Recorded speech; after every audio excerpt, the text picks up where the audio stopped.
Yeah, so I have been working remotely for my day job. So I actually take over the office at our martial arts studio, just because there's a desk there. Nice. So I finished up the workday. So I'm still in the martial arts studio here, where I train out of and fight out of. So I have my setup with all my monitors and work stuff here. So Awesome. um, Yeah, that's nice.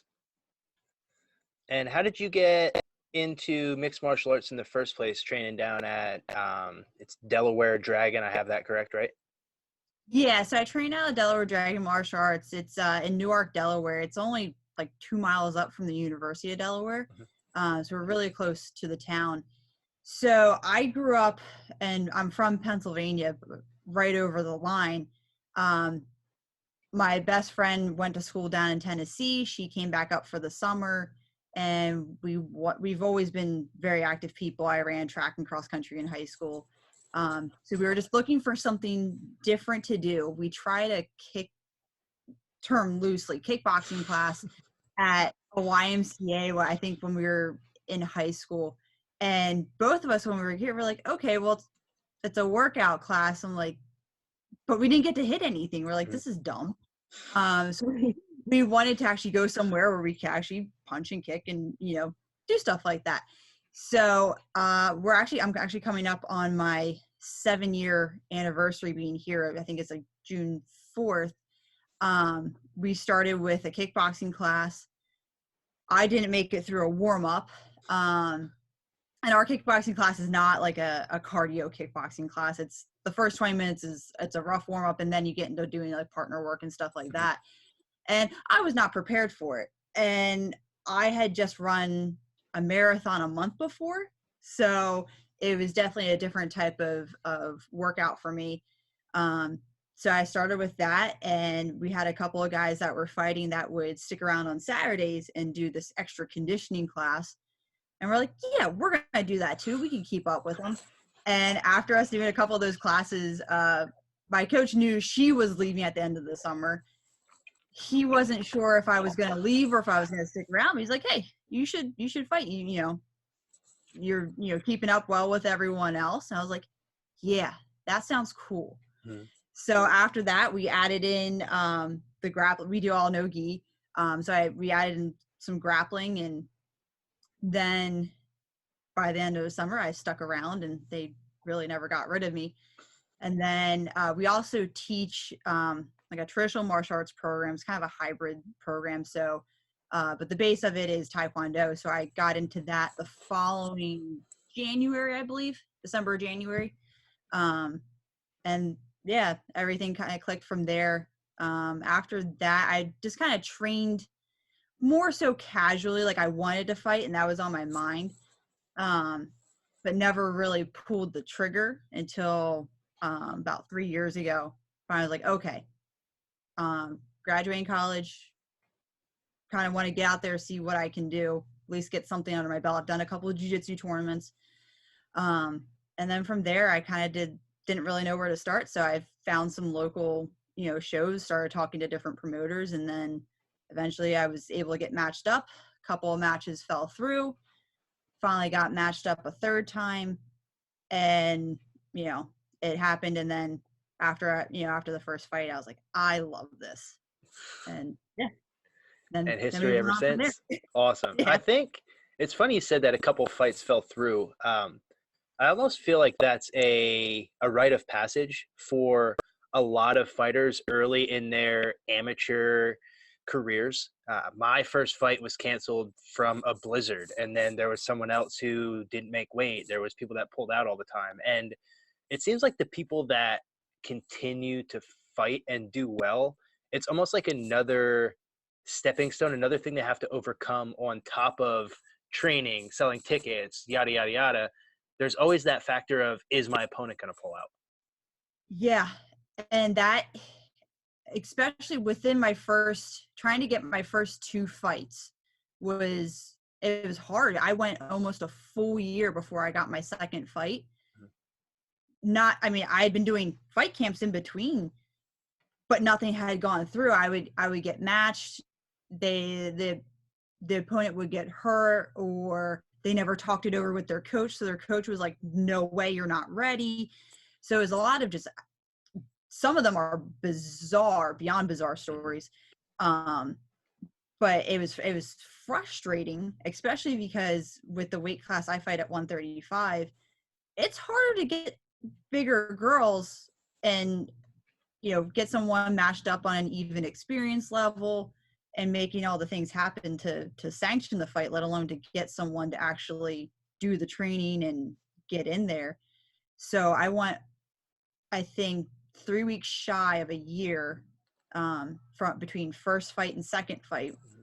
And then I won another, I think probably another 9 months or so with the third fight, and then another 9 months with my last fight. So going between fights, I try to get something, or the fight doesn't fall through, it falls through, or, event date changes, and I'm still working full time. So trying to shuffle that around a full-time work schedule too is tough. And I think we've gotten smarter as far as, okay, that person, check out their gym, check out their coach. Okay, they have people that fight, they have records. I think over time we've gotten a little bit smarter with who we accept versus just kind of like, okay, their record sounds good, let's go ahead and take it. But I definitely think that it's tough. Like I said, it's a rite of passage, especially with the amateur scene. And I feel like even more so with women's MMA, which, I mean, you tend to find a lot of female fighters who are very serious, and you find a lot who also don't actually want to fight, but they say that, they're into MMA and that stuff too. And that's one of the things that I found that happened a lot.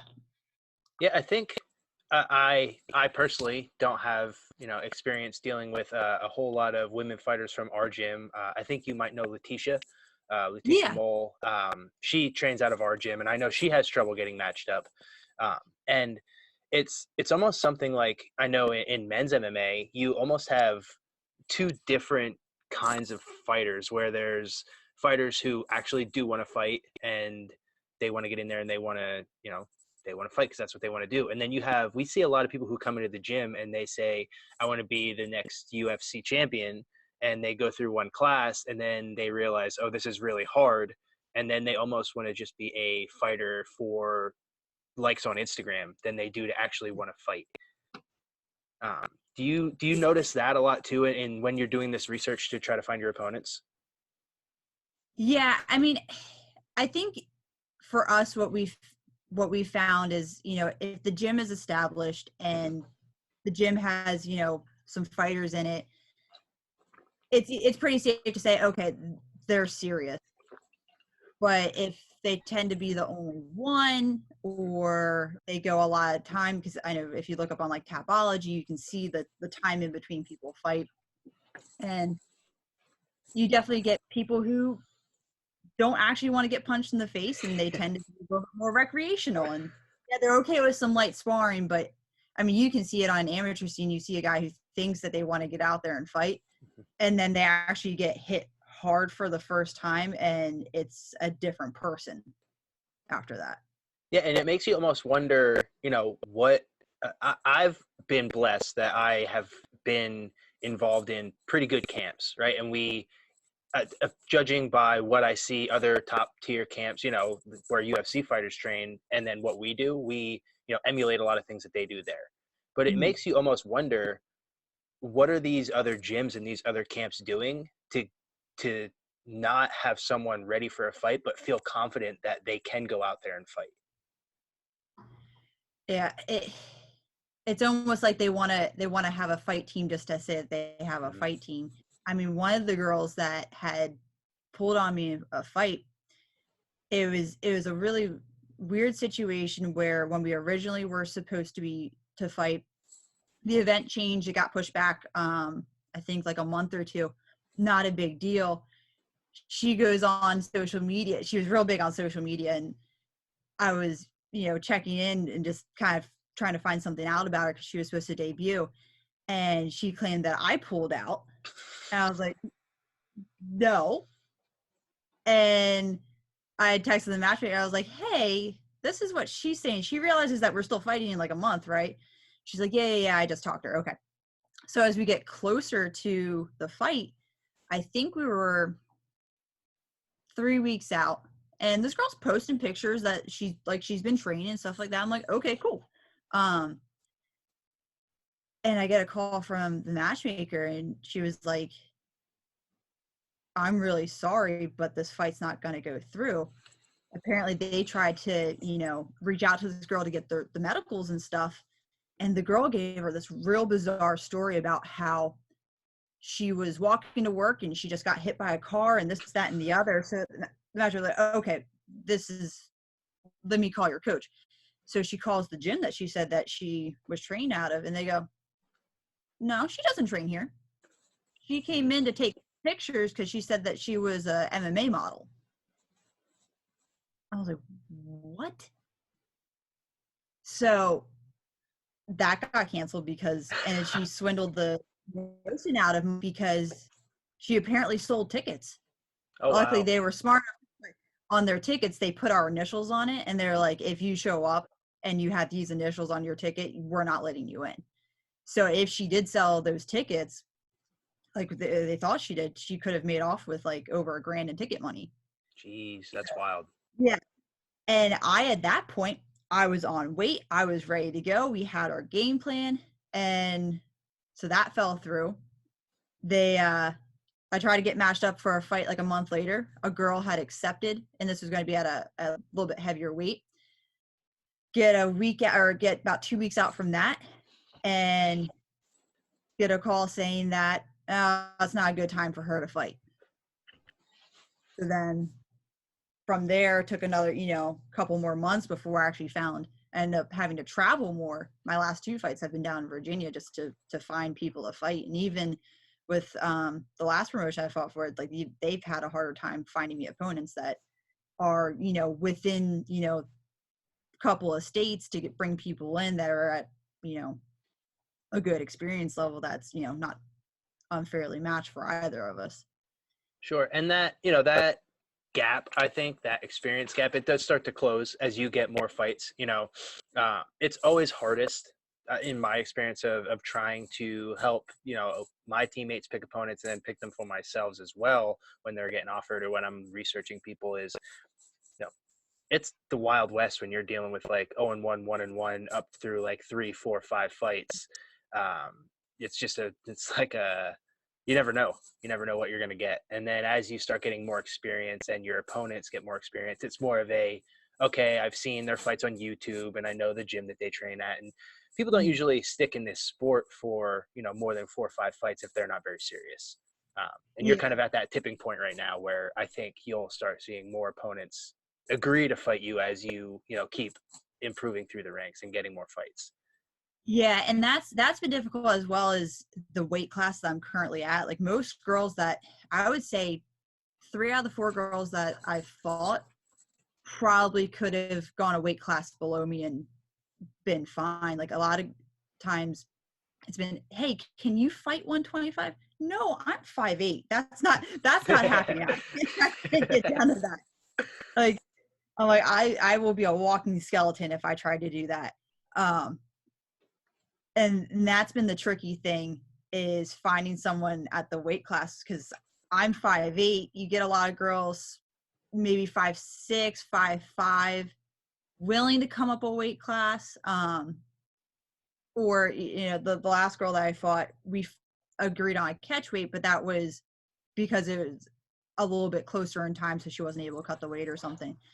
So, which that's understandable, but the last time I tried to get a fight, I tried to fight again in December. I was like, I'll go up a weight class if that means I can find someone. And even then, we found someone, and she said no. So it was like, it's. I feel like even slimmer pickings for women trying to find those weights and stuff because it's harder I feel like it's harder for women to cut weight. So you have to look, size, have they been training? Are they able to cut the weight? Having enough time to do it and stuff like that. Sure. And then even the methods that people use to cut weight kind of, blows my mind at times when I hear I didn't eat for a week or this or that. I'm like, Yeah. you should not do that. Yeah, and it's nuts because like I'm lucky enough that one of my good friends is my strength coach. Mhm. He's a certified trainer as well as a nutritionist, so he's able to handle both of that for me. And you need that in your camp. If you want to be serious, you need someone who can handle that for you. Yeah, and he treats it like he used to bodybuild, so he understands what it's like to actually cut weight and actually dehydrate Hmm. and do those methods. But his thing for me is like, we're not going to make you cut more than 5 pounds of water. Like Hmm. we get very, very close to our, actual fight weight. So then I'm not worried about having to cut, 15, 20 pounds of water. Like I can't imagine doing that. I hate being in the sauna suit for an hour to get the water out. Like I can't imagine, sitting in a sauna or actually, different baths and stuff like that to cut that much. And I'm lucky that he's there to guide me and, okay, this is what you're going to eat. And this is, the timings and everything like that has made it so much easier. So that I'm not doing something where, I'm cutting either a lot of water and hurting myself, you know, just to cut that much water or going without eating. I mean, that's just silly if you're trying to, perform. Hmm. And then I see people who, after they weigh in, they go and eat pizza and fries and all this stuff. I won't let myself cheat until after the fight. I'll eat a little bit more and get my metabolism going, but I can't even think about eating junk food until I'm done. And then after the fight, what is your go-to cheat meal? That's it's been different every time. After the first fight, because we were in the Philly area, we went to Chickies and Pete's, and I really wanted crab fries. I love cheese fries. That's usually the first thing I go for. Um, the second fight, I was really craving breakfast food, so we went to a diner afterwards, and I got cheese fries then too, but I also got pancakes and I think chocolate milk or something like that. And then the past two fights, because we've been traveling, and the promotion has put on an after party, we've just gone wherever they go. Mm. But the last fight, because where they were holding their after party at, they weren't serving food, which I had been waiting all night. I was starving at that point. We ended up going and getting McDonald's afterwards, and yeah, which did not sit well, and that didn't feel good at all. But usually my real big cheat day is the day after, and what I'll do is if I'm at the grocery store like within like 2 weeks out from a fight, I'll start getting like different snacks and stuff, Mhm. but I leave them at my best friend's house, and then we'll go find something, you know as our that our dinner the following like Sunday or whatever, whenever I get back, and then we'll just pig out for a couple of hours and watch movies and get to be lazy for a day. And then I still usually feel like crap for another week or so while I'm cheating and stuff like that, because then I go to work where we have basically a buffet style dining hall Mhm. plus desserts. So I'm usually picking my way through all that stuff, and they put out different pastries in the morning and cookies and snacks and stuff in the afternoon. So we're very well fed at work, and I usually will go out and get snacks and stuff during the workday too. Now, your coworkers, what do they think about your fighting, training, diet, what have you? While you're prepping for a fight, and then do they come out and watch as well? They do, and they are a great support system. So my boss's daughters actually train with us, so we're connected that way as well. And so his daughters train with us. The rest of my coworkers have come up to watch my fights or driven down to Virginia to watch fights, which has been really cool. And everyone's been really supportive. If they don't make it to a fight, they'll grab a T-shirt from me, all sorts of stuff like that. And usually everyone's really good with, I'm lucky enough to have a small gym at work, so I'll usually go run on the treadmill at Mm. work, and then I pack my own food with me if I'm training for a fight. And it's always, oh, did you have a good workout? How's the weight going? Because a couple of the instructors that I work with, one used to wrestle in high school, so he kind of gets the idea of like what I'm doing. Um, we have a old fashioned like fire bell right outside my office, and if you just ding it a little bit, it sounds like a bell at the start of a fight. So one of my coworkers, as he's walking by, he always hits it and then pokes his head in like I'm ready to, he's like, "Are you ready to come out and fight?" So everyone's they're really supportive of it. One of my friends at work, she wants to buy a bunch of the stickers that just got made and hide me all over work while we're shut down. That's awesome. That's cool. And tell her they're up there. She can buy as many as she wants. I told her that. I'm like, you know what? That thought actually went through my head just to like put me all around the different offices and see if you can find me. That's great. And now, you're, I believe, 4-0, right? Yes. Okay, so you're 4-0 now. How much thought have you put into, how many fights you want to have before you go pro? Do you have like a record in mind, X amount of fights, time in the gym, or, different people have different methods behind it? Yeah. So originally, before my first fight, we were thinking somewhere between 6 to 8 fights. Okay. And then we found out how much harder it is to find fights for me. Mm-hmm. So then we kind of we're trying to stick with the rule of thumb of 5 amateur fights. Then this coronavirus junk happened, and that's taken away a lot of time to get that last amateur fight in. So we've decided that when we come out of it, we're going to probably try to go pro. So it's kind of at this point, I'm in a limbo state between amateur and pro. One of the things that we're working on right now is I was looking at the licensing requirements, and one of them being eyesight. I do not meet the minimum requirement yet, so I am looking to do some laser surgery to get my eyes corrected to where they need to be. So once that happens, plus the healing, we're going to be looking into making that pro jump. Which again, the coronavirus messed that up because I'm like, oh, well, I'm not training, I'm not making contact with people right now. Right now would be a great time to get elective eye surgery. Mm-hmm. However, elective surgeries you can't do them. But luckily in Delaware, they're opening that up today, actually. So I have a consult next week, which is why I'm wearing glasses, because you can't wear contacts because the contact will change the shape of your eye, which will change their measurements up. So after my consult next week, we'll schedule the surgery, and I should have it, I think, by like the third week of June. Once everything goes to plan. And what I'm planning to get done takes about 2 weeks to heal. And I know a couple of fighters who have gotten that particular laser surgery done.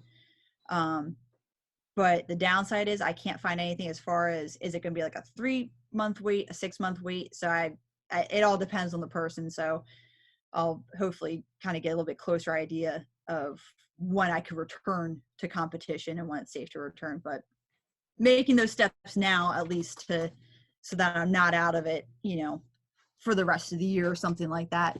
Because ideally we wanted this year to kick off the year of me going pro, but just again trying to find fights and getting fights to everything to line up and happen the way that we needed to. It didn't go as planned. So I mean, I've kind of picked up the mantra of it all happens for a reason, and we'll get there when we get there. But Sure. we're looking at once we get my eyes corrected and all that's kind of be our green light to go pro. Gotcha. Okay. And I mean, there's nothing we can do about it as fighters right now. Even if we wanted to go and train and, pick a small group of people to train with, nobody knows when there's going to be fights again. And us as regional fighters, we rely so heavily on ticket sales that there's, in my opinion, no point of saying, well, you can fight, but we're going to fight with no crowd. You might as well just send somebody to my gym. I'll fight them there. Yeah. And and I know like Pennsylvania is even more so locked down than a lot of states in the area. That I know, I think Serb had said that they were thinking maybe end of summer. Yeah. But I mean, who knows? Yeah, like August, September, around there is the press release I think he sent out. Yeah, and I'm starting to see, because I'm on a couple different like Facebook groups, a couple of them sound like they're trying to put some shows together, maybe like October or so. Mhm. But who knows? Like I would like it was kind of like just radio silence for a while on a lot of those groups. But now people are like, okay, well our gym's opened up now. I can get back to training. So it seems like some of the southern states are starting to open back up, which I'll go fight down south. I don't care. Yeah, I will too. I'd love to fight in I'll Florida. travel. Yeah. Um, Like I'll make a vacation out of it. I don't care. yeah, that's what I was thinking too, right? I'd love to train at some of the gyms down there and, you know, finish up my camp at you know, like a American Top Team or something like that down in Florida. I wouldn't mind that. Yeah, Um, and it seems like the way that the UFC ran things the other week that they you know they did it right and they mhm. did testing and no crowds, which I kind of liked from a watching it on TV because then you could hear absolutely everything, which it made it feel more like some of the regional fights where you get to hear when the glove lands and you hear the corners yelling and things like that. But you know, Yeah, I thought it was cool. Also a couple times that, you know, the fighters could actually hear, you know, DC and Rogan and the commentators, and they would talk back to them and be like, "Thanks for, you know, saying that. I made some adjustments." I forget who it was. One of the female yeah, fighters tweeted out to DC about that. yeah, I saw that. I'm like, yeah, I'm like, you could hear them. That actually happened.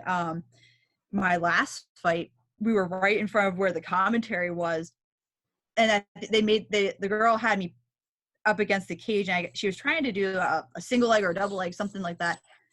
And the commentary said, "Oh, she needs to have her head on the other side." And what does she do? She puts her head on the other side. And like, I wasn't paying attention to them, so like I didn't hear that during the fight. But when I heard it on the commentary, I was like, "Son of a gun!" She did that. She heard them, and she did it because we were in the middle where like she could. I didn't hear her corner yelling, so like she probably picked it up because they even said something. Oh, I think she heard us. Hmm. Yeah, one of the things I always try to do whenever my fight starts, hopefully none of my future opponents are listening, but I always try to circle instantly when we come out and touch gloves to put my back to their corner so I can walk them into my corner. Um, so my coach Damien, when he's coaching, he's always very quiet, and I always tell him he needs to yell more, but that's the way he coaches. So I got to be close to the corner if I want to hear him. I'm usually like I can hear, and it was funny because the last fight, we usually just have one of our corners, our head coach. He'll be the one that will yell anything out. And I actually heard one of my other corners in this last fight. I was like, huh. I'm like, I'm not used to hearing him. And I said something to my coach afterwards. I'm like, yeah. I'm like, he was yelling out stuff. He's like, he's always yelling stuff out to you. I was like, oh, well, I never hear him. Do He'll you? take over a little bit more on like the striking side. I was like, and I just remember him saying, long strikes, long strikes. I was like, oh, okay. And it just clicked in my head. And normally I've been so programmed just to listen to one voice that when I heard his, I was like, oh, okay. I'm like, I'm like, cause I said something to my coach. I'm like, were you okay with like him? Yeah. He was like, oh yeah, he does it every fight. I was like, oh, oh oops, I didn't hear him. That's how I'm the same way. And every fight, I feel like I can hear someone a little differently, or, you know, there's somebody in the crowd. I remember my last fight, I could hear plain as day my father-in-law yelling from the crowd, and like everybody's yelling. And for some reason, I Yeah. picked up his voice specifically. Other fights, it's been my mom I could hear yelling. I don't know why. It's just like those voices seem to carry differently in different fights. Yeah, we had the last fight. We had a big group of the kids that I teach. They came down, and I heard them yelling, which was a first time because they were actually able to. It was on a like a indoor turf field, Hmm. so they were able to kind of move around from the seats and for my fight, and they came around, so they got pretty close to the cage, and I could hear them. You can hear them on the fight tape afterwards. Go Miss Becca, go Miss Becca, and I was like, oh, my kids. That's I awesome. fight harder when they're around. I got one more question before I let you go. I got to know who gave you the nickname the Giraffe and where that came from. So it's kind of a two-parter. So my best friend Heather, we were we were in a jujitsu class, and I think we were going over knee bars or something like that. and she is not even 5'9", 5'8", so there's a huge height difference with us. And my legs are long, and she's trying to do this knee bar, and she's like, I can't get it with your giraffe legs. So she started joking around calling me a giraffe, and my coach liked it because he goes, yeah, that makes sense. He's like, is when you got started, you were, tall and awkward like a little baby giraffe. So it just stuck from there. Um, and it's so true. I'm tall and awkward. Anything I try, coordination is not my thing. It's come a long way with fighting. And then my coach's brother owns High Rollers Tattoos in Westchester, and he had one of his apprentices come up with the logo with it. I'm like, I gotta have a cool fighting giraffe on my shirt. That's cool. Awesome. Yeah, I mean, the best nicknames and the best cage names, I think, are given to you by someone else. So, that's where the Bearcat came from. People just started calling me that. Hunter Bailey, a good friend of mine, he just started calling me that back in college, and it stuck all through fighting. And now I can't go away from it, right? It's kind of is what it is. You become your moniker. Yeah, exactly. Yeah, I It's can't. like, There's nothing I can do now. yeah. Awesome. Well, Becca, it was a pleasure. I wish you the best of luck finding fights. Good luck with your surgery. Hopefully you can see, well enough that the state licenses you, which I'm sure will be just fine. And then, making your pro debut. And I look forward to, seeing you advance through the ranks and fighting these girls at 135 and moving up through. Thank you. Thank you for having me on. Anytime. I'll be in touch. If you need anything, just let me know. We're always around. Awesome. Thank you. Yep. Thanks, Becca.